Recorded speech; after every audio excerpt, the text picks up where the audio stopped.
Total à cette initiative de la haute autorité qui a organisé cette caravane de la paix qui constitue également une véritable opportunité pour les populations d'exposer les difficultés auxquelles elles sont confrontées tout en manifestant leur intérêt à cette démarche. À notre commune, on sent la présence de l'État. Il y a toujours la patrouille et vraiment les populations vivaient en parfaite symbiose. Vraiment, il n'y a pas un problème particulier, en tout cas depuis 2 ans ou plus de 2 ans. Les problèmes que nous avons, c'est surtout les problèmes d'eau, la route. Aujourd'hui, pour transporter un sac de riz et de 2000 à Yerou et Natas, il faut payer 5000 francs. Et quand aujourd'hui, les gens ils veulent la paix. Depuis que nous sommes là, à Manguézé, aucun réfugié n'a rencontré des problèmes avec la population nigérienne, ni avec les Djarma, ni avec les Peul, ni avec les Arabes.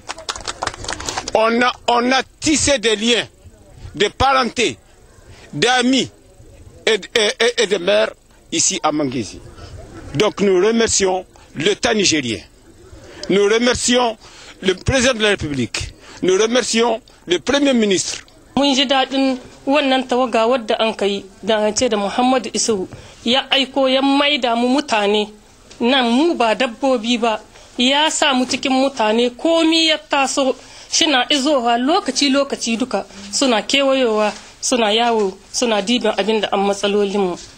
Au terme de cette caravane de sensibilisation sur la cause transpacifique, caravane qui s'inscrit dans le cadre des préparatifs du Forum pour la paix et le développement qui se tiendra du 15 au 16 novembre prochain à Tillabéri, les membres de la délégation expriment leur satisfaction. Nous avons trouvé des populations mobilisées, tant du côté des hommes, des femmes que des jeunes, malgré l'intensité des travaux champêtres, pour entendre ce message de la paix. Et chacun est conscient qu'il ne saurait avoir de développement sans paix. C'est vrai. Cette région a connu des soubresauts auxquels s'est greffé les problèmes du Mali. Parce que nous avons rencontré des sites d'hébergement des réfugiés maliens. Eh bien, tout homme sensé qui voit cet obstacle doit se dire que jamais, plus jamais, cela ne doit arriver au Niger. Au cours de ce périple d'échanges et de dialogue et pour traduire cette coexistence pacifique entre les communautés, les membres de la délégation ont été émerveillés par la richesse de la culture de cette zone qui constitue également un facteur de l'unité nationale.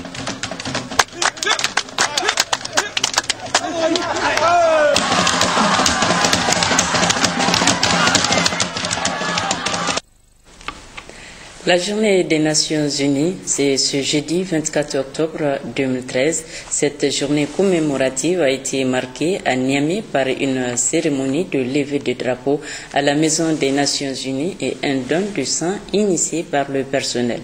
Mamadou Adamou, Guy Mathieu.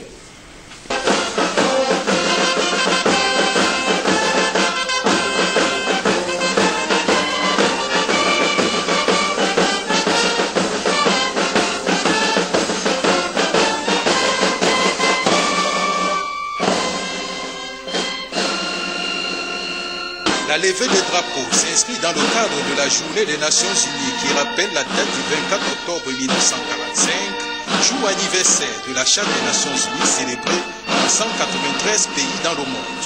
Selon les actes fondateurs, l'Organisation des Nations Unies a pour but, entre autres, de maintenir la paix et la sécurité internationale.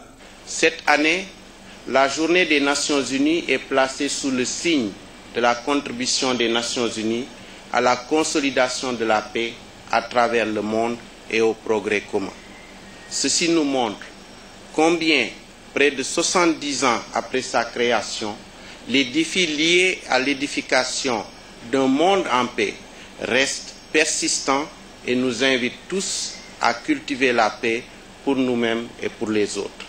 La paix a été mise à rude épreuve cette année particulièrement dans notre sous-région du Sahel affectée, et en particulier au Niger, qui a été victime d'actes terroristes qui ont occasionné la mort de plusieurs de ses fils.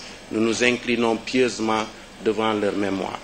Comme vous le savez, la paix constitue un des piliers du développement humain auquel chaque peuple aspire. De fait, il fait partie intégrante des domaines de coopération entre le Niger et les Nations Unies dans le cadre de ses activités opérationnelles. Aussi, c'est pour nous l'occasion, personnel du système des Nations Unies, de réitérer solennellement notre engagement à accompagner le Niger dans la mise en œuvre de son programme de renaissance et de développement économique et social, incluant l'initiative Trazen et la stratégie sécurité et développement au Sahel, dans un climat de paix et sécurité pour chacune et chacun des Nigériens. Le ministre de la Justice, garde des Sceaux, a tenu à saluer le rôle important de l'ONU pour consolider la paix dans le monde. Au nom du président de la République, du Premier ministre, chef du gouvernement, vous assurez de la disponibilité du Niger à se battre à vos côtés pour la paix, les droits humains et le développement. Le personnel s'est ensuite transporté au dispensaire des Nations Unies pour procéder à un don de sang en faveur du Centre national de transfusion sanguine de Niamey et l'ONG Tchemaya en vue de sauver des vies dans nos formations sanitaires. Nous avons, avec l'ensemble de nos collègues, décidé de venir donner notre sang parce que ça correspond parfaitement avec les principes fondateurs de notre organisation, de sauver des vies humaines, d'appuyer les peuples et les populations pour leur développement. Et en outre, c'est un geste noble pour la paix, la sécurité et pour les droits humains. Donc je suis heureux d'en faire partie et j'exhorte l'ensemble de nos collègues à venir donner, non seulement pour cette journée, mais de manière assez régulière pour contribuer à sauver des vies humaines. Enfin, le président de l'ONG Tchemaya a remercié tout le personnel des Nations Unies en leur remettant un trophée pour leur engagement à contribuer à sauver des vies humaines. Sous le haut parrainage du ministre de l'Environnement, de la Salubrité urbaine et du Développement durable, Adamou Chehou, la commune urbaine de Filengue, avec l'appui de l'Organisation néerlandaise de développement, a organisé hier soir au Grand Hôtel de Niamey un dîner d'affaires pour mobiliser des fonds en faveur de la dite commune pour son assainissement. Le ministre des Enseignements professionnels et techniques, Cheikh Boudhaïna, ressortissant de la localité, et plusieurs partenaires ont pris part à cette rencontre. Gérard Abdelaziz. C'est au moins 692 millions de francs CFA qui sont recherchés par la commune urbaine de Filengue à travers ce dîner d'affaires qu'elle a organisé avec l'appui de la SNV et sous le haut parrainage du ministre de l'Environnement, de la Salubrité urbaine et du Développement durable, Adamou Chehou. Filengue, cité légendaire de Meyaki et capitale du Kourfey, veut avec cet argent faire face aux problèmes d'assainissement qui l'assaillent depuis pratiquement son implantation et qui s'est aggravé ces dernières années avec le changement climatique. L'objectif de cet événement est de susciter un élan de solidarité vis-à-vis de la commune de Filengue qui connaît depuis un certain temps un problème récurrent d'assainissement et de salubrité, ce qui justifie la prise en charge urgente de ce phénomène non seulement pour améliorer le cadre de vie des populations de Filengue, mais également pour donner une image positive de la ville qui, grâce au bitumage de la route de la Renaissance reliant Niamey à Tawa via Filengue, connaîtra un développement urbain certain. L'engagement de mon département ministériel à accompagner cette commune, ainsi que la présence de mes collègues membres du gouvernement, illustre tout l'intérêt de l'État et des plus hautes autorités de la République, à la tête desquelles le président de la République, chef de l'État, son Excellence Alaji Sifou Mahamadou, et le Premier ministre, chef de gouvernement, son Excellence Birji Rafini, à œuvrer pour la recherche du bien-être de nos vaillantes populations.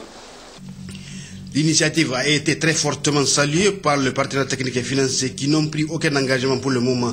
Ils ont souhaité intervenir dans un cadre beaucoup plus large, celui de la coopération avec le Niger. Quant aux personnalités issues de la localité, elles ont jugé le montant recherché insuffisant au vu de la gravité de la situation que connaît Filengue et ont formulé des recommandations pertinentes pour améliorer le dossier. Il faut que quelque chose soit fait. Si, dans l'immédiat, ce gros projet d'environ 1 milliard, si on ne peut pas l'exécuter, il faut segmenter le projet et, et faire la hiérarchie. choisir ce qui est plus pressé qu'on puisse réaliser, qu'on puisse trouver le financement nécessaire pour réaliser étape par étape jusqu'à pouvoir solutionner définitivement le problème de Filengue. Mais c'est une œuvre, bien entendu, de longue haleine. À l'issue de la rencontre, le maire de Filengue a présenté sa gratitude aux partenaires techniques et financiers pour leur présence au dîner et particulièrement à la SNV, partenaire stratégique de la dite commune. Abdoulaye Aladji Menessara a enfin donné rendez-vous à ses hôtes très prochainement pour le forum prévu à Filengue même, dans l'espoir qu'à cette occasion, il trouve le financement nécessaire pour faire ça.